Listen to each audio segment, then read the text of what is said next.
അതെ, കുറച്ചു കാലം മുമ്പ് ഞാൻ രാവിലെ പത്രം വായിച്ചിരിക്കുമ്പോൾ എൻ്റെ ഇളയ മകൻ അവൻ്റെ കളിപ്പാട്ടം കാറുണ്ടല്ലോ, അതിൻ്റെ ടയർ ഇളകി എൻ്റെ അടുത്ത് കൊണ്ടു നിൽക്കുകയാണ്.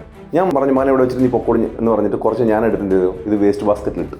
കുറച്ച് കുട്ടി വന്ന് എന്നോട് ചോദിക്കണം എവിടെ എൻ്റെ കാറ്. അപ്പോൾ ഞാൻ അത് യൂസ്ലെസ് ആണ്, അത് ഞാൻ വേസ്റ്റ് ബാസ്ക്കറ്റിലിട്ടു.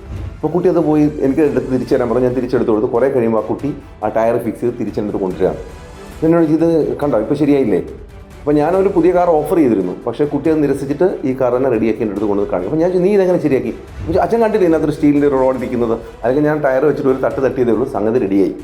പലപ്പോഴും ഇങ്ങനെയാണ് നമ്മൾ ചെയ്യാറ് പതിവ്. കുട്ടികളുടെ കയ്യിൽ നിന്ന് എന്തെങ്കിലും ഒരു പ്രശ്നം പരിഹരിക്കാനുണ്ടെങ്കിൽ നമ്മൾ അതിന് സഹായിക്കാതെ നമ്മൾ അവിടുന്ന് മാറിപ്പോകാനാണ് നമ്മൾ പലപ്പോഴും കുട്ടികൾ ഇൻസിസ്റ്റ് ചെയ്യുന്നത്. അങ്ങനെയല്ല വേണ്ടത്. അവർക്കൊരു പ്രോബ്ലം ഉണ്ടാകുമ്പോൾ ആ പ്രോബ്ലത്തിലൂടെ കടന്നുപോയി അതിന് പരിഹാരം ഉണ്ടാക്കാൻ കുട്ടികളെ പഠിപ്പിച്ചാൽ ജീവിതത്തിൽ വലിയ പ്രശ്നങ്ങളുണ്ടാകുമ്പോൾ അവർ തന്നെ പരിഹരിച്ചോളും. നമ്മുടെ ജീവിതത്തിലത്തെ ആകെയുള്ള പ്രശ്നം പരിഹരിക്കാൻ അറിയില്ല എന്നുള്ളതാണ്.